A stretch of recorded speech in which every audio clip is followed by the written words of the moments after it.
ओम नमो भगवते वासुदेवाय। हरे कृष्णा।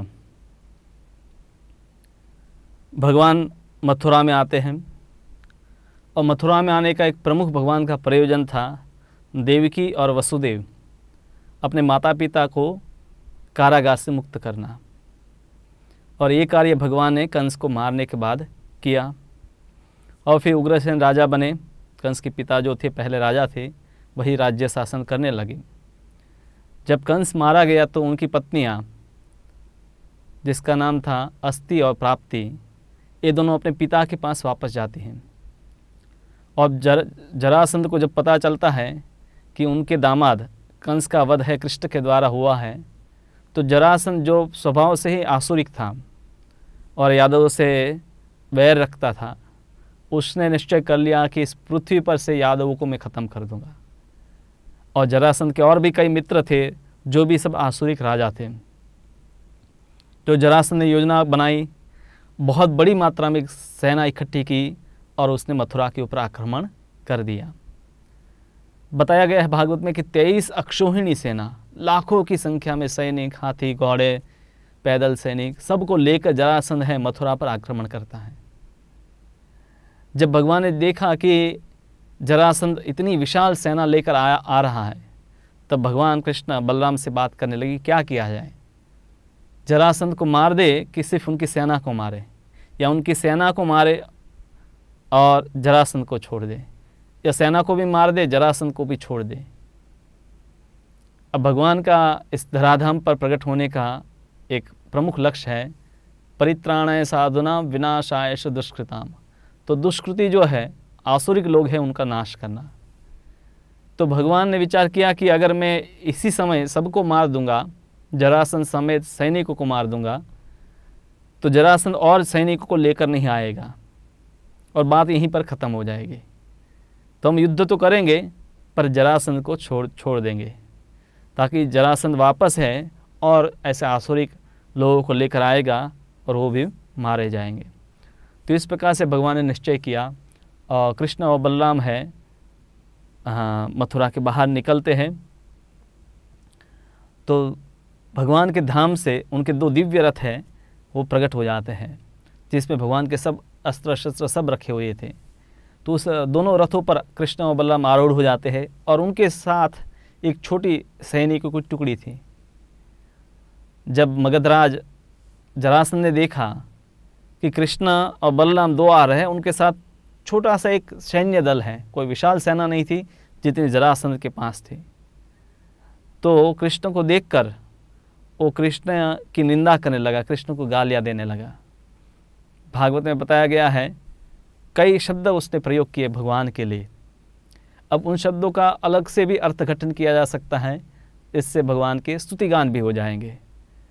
तो जरासंध है भगवान को कहता है कि आप हैं पुरुष अधम, पुरुषाधम, पुरुषों में अधम है, मतलब जितने भी मनुष्य हैं उसमें आप निम्न कक्षा के हैं।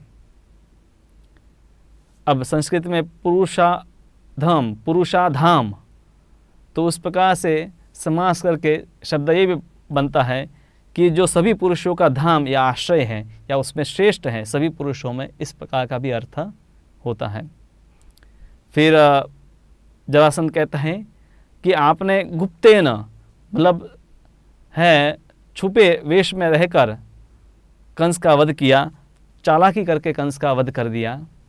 तो गुप्तेन शब्द का एक अर्थ वो भी है कि भगवान है, सिर्फ भगवान भक्तों के द्वारा जाने जा सकते हैं, अन्यथा सबके लिए भगवान रहस्य हैं।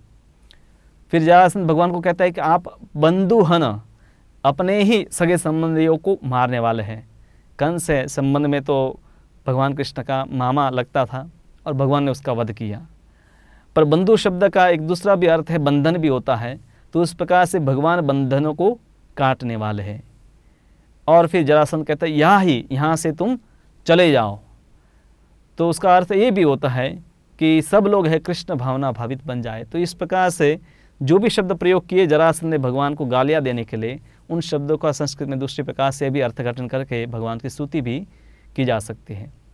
तो कहा कि तुम हमारे साथ क्या लड़ाई करोगे, अभी बालक हो, हो सकता है कि बलराम मेरे साथ कुछ युद्ध कर ले, पर वो भी मेरी गदा के प्रहार से उसका शरीर जो है चूर चूर हो जाएगा और वो स्वर्ग प्राप्त कर लेगा, और हो सकता है कि वो मार दे मुझे। बलराम को देखकर जरासंध ने कम से कम ये तो विचार किया कि हो सकता है कि ये मुझे मार दे, क्योंकि उसको पूरा भरोसा नहीं था कि वो बलराम को हरा पाए। तो इस प्रकार से जरासंध है बातों से ही भगवान के ऊपर प्रहार कर रहा था। तो भगवान उनको कहते हैं कि कोई शूरवीर जो है वो इस प्रकार से कटु शब्दों का आश्रय नहीं लेता है, वो तो शस्त्रों का प्रयोग करता है। तो तुम भयभीत हो, चिंताग्रस्त हो, इसलिए ऐसी बड़ी बड़ी डींग हाँक रहे हो। अगर तुम शूरवीर हो तो हमारे साथ युद्ध करो। तो इस प्रकार से जब जरासंध को भगवान ने ललकारा तो जरासंध ने अपनी पूरी सेना को, पूरी जितने भी सैन्य थे उन सब को कृष्ण और बलराम के ऊपर आक्रमण करने के लिए आदेश दे दिया। और जब पूरी सेना अपने तीर, अपने बाण, अपना भाला, अलग अलग विभिन्न प्रकार के आयुधों से भगवान पर आक्रमण किए, तो दृश्य ऐसा हुआ कि जैसे कि सूर्य है बादल से ढक जाता है। अब मथुरावासी है अपनी ऊंचे ऊंचे अटारियों से देख रहे थे ये दृश्य। तो मथुरा की जो स्त्रियां हैं ये दृश्य देखकर मूर्छित हो जाती है, उनको चिंता होने लगती है कृष्ण और बलराम की। पर कभी भी बादल है सूर्य को ढक नहीं सकता। कुछ समय के लिए ऐसे में लगता है कि बादल है उसने सूर्य को ढक दिया है, पर सूर्य काफ़ी विशाल है और बादल एक छोटा सा होता है। तो उसी प्रकार से ये विशाल सेना लग रही थी, पर भगवान के लिए वो विशाल नहीं थी। भगवान ने तुरंत है अपने आयुधों का प्रयोग करा। भगवान का जैसे धनुष है, शारंग धनुष है, और बलराम जी के पास हल है, उनका प्रयोग करके उन्होंने एक एक करके अनेकों, जहाँ पर लाखों की संख्या में जो सैनिक थे उन सबको मार डाला। और इस प्रकार से भगवान हैं जरासंध की पूरी सेना को मार देते हैं। अब ये जरासंध के समझ की बाहर भी थी कि कृष्ण और बलराम दो मिलकर कैसे इतने लाखों की सेना को मार सकते हैं, पर ये भगवान की अचिंत्य शक्ति है और ये संभव है। और फिर बलराम जी है जरासंध को पकड़ लेते हैं, कैद कर देते हैं, उसको रस्सी से बांध देते हैं और उसको पकड़ कर ले आते हैं। तब भगवान कृष्ण कहते हैं कि इस जरासंध को मुक्त कर दीजिए, इसको जाने दीजिए और उसको पूरी तैयारी करके आने दीजिए। अभी तो ये पूरी तैयारी करके नहीं आया था, इसीलिए हार गया है बेचारा। पूरी तैयारी करके आएगा तो युद्ध करने में मज़ा आएगा। तो इस प्रकार से जब जरासंध का अपमान हुआ तो जरासंध को बहुत दुख हुआ और वो वहाँ से निकल गया और उसने निश्चय कर लिया कि मैं अब अपने राज्य में वापस नहीं जाऊँगा, और वो तपस्या करने जा रहा था। पर उनके जो भी मित्र इत्यादि थे उन्होंने उनको समझाया कि तुम्हारी ये हार हुई है कृष्ण के सामने, वो तुम्हारे प्रारब्ध के कारण हुई है, वो तुम्हारे पूर्व जन्म के कर्म है उसके कारण हुई है। इसीलिए तुम्हें शोकग्रस्त होने की जरूरत नहीं है, निराश होने की जरूरत नहीं है। तुम वापस दुगनी तैयारी करके जाओ और इस बार तुम्हारी निश्चित रूप से जीत होगी। तो इस प्रकार से जरासंध वापस है सैन्य इकट्ठा करता है और वापस मथुरा पर आक्रमण करता है, इस आशा में कि इस बार तो वो कृष्ण और बलराम को मार देगा और मथुरा को जीत लेगा। तो इस प्रकार से जरासंध है 17 बार वो है मथुरा पर आक्रमण करता है और हर बार है उसका पूरा सैन्य नष्ट हो जाता है और वो है लज्जित होकर उसको वापस जाना पड़ता है। तो इस प्रकार से भगवान है अपना अवतार का जो कार्य है, परित्राणाय साधुनाम विनाशाय च दुष्कृताम, जो मथुरावासी है भगवान के भक्त है उनका भगवान पालन और रक्षण कर रहे हैं। और जो जरासंध और उनके जो भी आसुरिक सहयोगी थे, अनेक लाखों की संख्या में सैनिक थे, उनका भगवान वध कर रहे हैं। दुष्कृति जो है उनका भगवान नाश कर रहे हैं, क्योंकि धर्म की स्थापना के लिए भगवान के लिए आवश्यक था। तो इसलिए उन्होंने दोनों कार्य साथ साथ में किए। और जरासंध है हर बार तैयारी करके आता था और भगवान उसको छोड़ देते थे, वापस अनेक सैनिक को लेकर आता था। तो इस बार जब लगातार चलता रहा तो वो वापस 18वीं बार आक्रमण करने आया। पर जरासंध जब मथुरा पहुंचा उससे पहले वहाँ पर और कोई आक्रमण करने पहुंच गया था, और वो था कालयवन। अभी कालयवन कौन है? कालयवन म्लेच्छ वंश का एक राजा था। गार्ग्य, गर्ग के वंशज जो गार्ग्य है उनका एक बार है उनके साले ने मजाक उड़ाया और उस समय यादव भी वहाँ थे और उन्होंने भी उनके ऊपर हंसा। तब गार्ग्य ने है ये निश्चय किया कि मैं कोई ऐसा पुत्र उत्पन्न करूँगा जो यादवों को मारे। और फिर गार्ग्य ने ये म्लेच्छ जो थे उन्हीं से एक म्लेच्छ कन्या से एक पुत्र उत्पन्न हुआ और वो पुत्र को म्लेच्छ राजा ने अपने उत्तराधिकारी के रूप में नियुक्त किया और इस प्रकार से काल यवन है म्लेच्छ राजा बना और वो 3 करोड़ सैनिकों को लेकर है मथुरा पर आक्रमण करने आता है। क्योंकि काल यवन है जन्म के बाद जब बड़ा हो जाता है तब नारद जी को पूछता है कि इस संसार में कौन है मेरे जैसा शक्तिशाली जिनके सामने मैं लड़ सकता हूँ।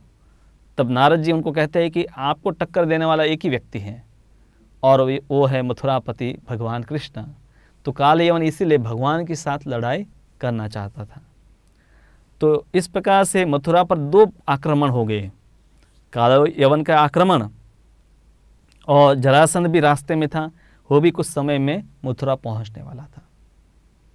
तो इस स्थिति में भगवान कृष्ण हैं अपने मंत्रियों के साथ, बलराम जी के साथ, सबके साथ हैं मंत्रणा करते हैं क्या किया जाए। दोनों 2 आक्रमण हो रहे हैं और एक और हम लड़ने जाए और दूसरी ओर से मथुरा के अंदर लोग घुस जाए। तो इस प्रकार से संकट का समय है और उस समय भगवान है वहाँ पर है विचार करते हैं और वो निश्चय करके बाहर आते हैं अकेले और अकेले आकर बिना शस्त्रों के वो वहाँ पर उपस्थित हो जाते हैं काल यवन के सामने। और काल यवन भी देखता है कि कृष्ण है तो पैदल आए हैं, उनके पास कोई अस्त्र शस्त्र नहीं है। तो काल यवन उनको पकड़ने के लिए स्वयं भी अस्त्र शस्त्रों का त्याग करके दौड़ने लगता है और भगवान भी दौड़ने लगता है। और भगवान और काल यवन के बीच में थोड़ा सा ही अंतर था। काल यवन को लगता था कि अगर मैं 2-4 कदम और बढ़ूंगा तो कृष्ण को पकड़ लूँगा और कृष्ण भी तेज़ी से भाग रहे थे, हालांकि एकदम नज़दीक थे काल यवन की, पर वो पकड़ में नहीं आ रहे थे। और इस प्रकार से भगवान भागते भागते एक दूर गुफा में प्रवेश कर दिए और काल यवन भी है उस गुफा में जाता है। तो गुफा में जब गया तो कुछ देर तो उसको वहाँ कुछ कोई नहीं दिखाई दिया। फिर और जब अंदर गया तो वहाँ पर देखा कि एक व्यक्ति है सोया हुआ है और पूरा उसने चादर से जो कृष्ण का उपवस्त्र था वही उपवस्त्र उसने ओढ़ा हुआ है। और काल यवन ने वही विचार कर लिया कि हो सकता है कृष्ण इतने थक गए हो तो यहाँ आकर सो गए हो, अपना ही उपवस्त्र है वो ढक लिए हूँ। तो ऐसा विचार करके काल यवन है उस वही व्यक्ति को एक लात मारता है। तो उस समय है वो सोया हुआ व्यक्ति कि जो मुचुकुंद नाम के एक राजा थे वो जाग जाते हैं और जब वो आंखें खोलते हैं अपनी तो सामने काल यवन दिखाई देता है और उनके दृष्टिपात मात्र से काल यवन के शरीर में अग्नि उत्पन्न हो जाती है और काल यवन भस्म हो जाता है। और तब है भगवान वहाँ पर है उसी गुफा में थे तो राजा मुचुकुंद के सामने आते हैं और मुचुकुंद है तुरंत पहचान लेता है कि भगवान कृष्ण ही है वहाँ पर और वो भगवान को प्रणाम करता है और फिर अपना परिचय देता है कि मैं मुचुकुंद हूँ और एक समय पर देवताओं ने मुझे सहयोग के लिए बुलाया था और देवताओं की ओर से मैं असुरों के साथ लड़ाई कर रहा था और युद्ध पूरा होने के बाद देवताओं ने मुझे वरदान मांगने के लिए बताया था। तब मैंने कहा कि मुझे ऐसा वरदान चाहिए कि जो भी मुझे निद्रा से उठाए और मैं उसको देखूं तो भस्म हो जाए, क्योंकि मुचुकुंद चाहते थे कि वो अगर सो जाए तो वापस उनको देवता बुलाने न आए। तो अगर ऐसा वरदान होगा तो देवता भी वहाँ उनके निकट नहीं आएंगे। और उस समय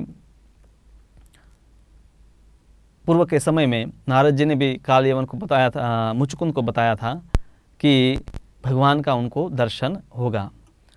तो भगवान को अपने सामने देखकर उनको प्रणाम करता है और भगवान उनको आशीर्वाद देते हैं कि मेरी स्मृति है तुम्हें हमेशा बनी रहेगी और तुम निरंतर इस जन्म में मेरी भक्ति में लगे रहोगे और इस शरीर को त्यागने के बाद तुम एक उत्तम ब्राह्मण कुल में जन्म लोगे और वहाँ पर अपनी भक्ति को पूरी करके मेरे धाम को प्राप्त करोगे।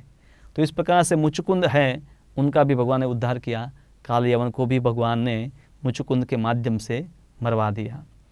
अब भगवान है विचार करने लगे कि इस प्रकार से तो है बारंबार आक्रमण होता रहता है मथुरा के ऊपर, तो हमें कुछ ऐसा व्यवस्था करना चाहिए कि ताकि हमारे जो स्वजन हैं मथुरावासी उनको कोई तकलीफ़ न हो। और भगवान ने ऐसा संकल्प विचार करके विश्वकर्मा को आदेश दिया और विश्वकर्मा ने भारत के पश्चिमी किनारे पर समुद्र में एक नगरी का निर्माण किया जिसको द्वारका कहते हैं। और वो समुद्र के बीच में वो नगर था और सब प्रकार के वैभव से युक्त वो नगर था। बड़ी बड़ी सड़कें, हर वर्ण और आश्रम के रहने के लिए स्थान, बड़े बड़े वहाँ पर उद्यान, मकान इत्यादि सब कुछ था और स्वर्ग जैसा ऐश्वर्य उस नगरी का था। और विभिन्न देवताओं ने अपने ऐश्वर्य को वहाँ प्रदान किया था। इंद्र ने जैसे अपना सुधर्मा नाम की जो सभा है वो भगवान को प्रदान की, पारिजात वृक्ष लाकर लगाए। और वरुण ने है वहाँ पर है तेज घोड़े वाले रथ भगवान को दिए। और उस प्रकार से कुबेर ने अपने 8 जो निधि है वो भगवान को अर्पण की। तो इस प्रकार से देवताओं के द्वारा भगवान को विभिन्न प्रकार के पुरस्कार प्रदान किए और भगवान ने सभी मथुरा वासियों को उस मथुरा से द्वारका में उनको वहाँ पर स्थानांतरित कर दिया। ये भगवान की अचिंत्य शक्ति है, क्योंकि मथुरा है काफ़ी दूर है द्वारका से, पर भगवान की अचिंत्य शक्ति से संभव है कि भगवान ने क्षण भर में ही सभी मथुरावासियों को द्वारका में स्थानांतरित कर दिया, ताकि मथुरा में बारंबार जो आक्रमण होता था जरासंध का, उस आक्रमण से वहाँ के सब भक्तों को बचा पाए।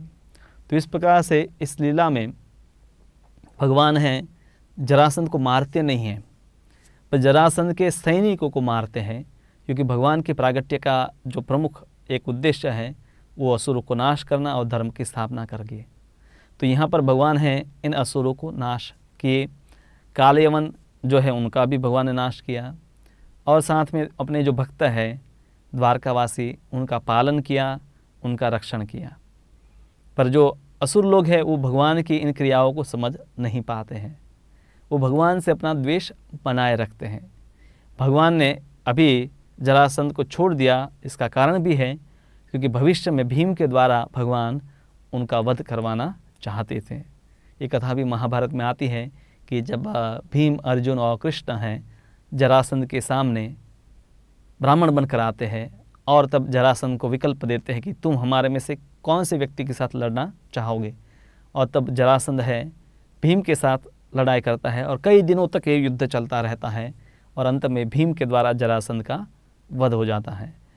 तो इस प्रकार से जरासंध जैसे कई लोग थे जो भगवान से ईर्ष्या करते थे।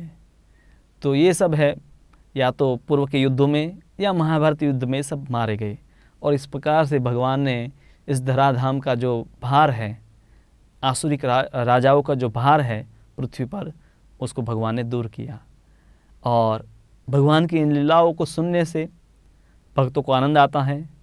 हालांकि इन घटनाओं में हम सुनते हैं कि भगवान कई लोगों को मारते हैं, पर भगवान का मारना या उनका किसी को आशीर्वाद देना सबका कल्याणकारी है।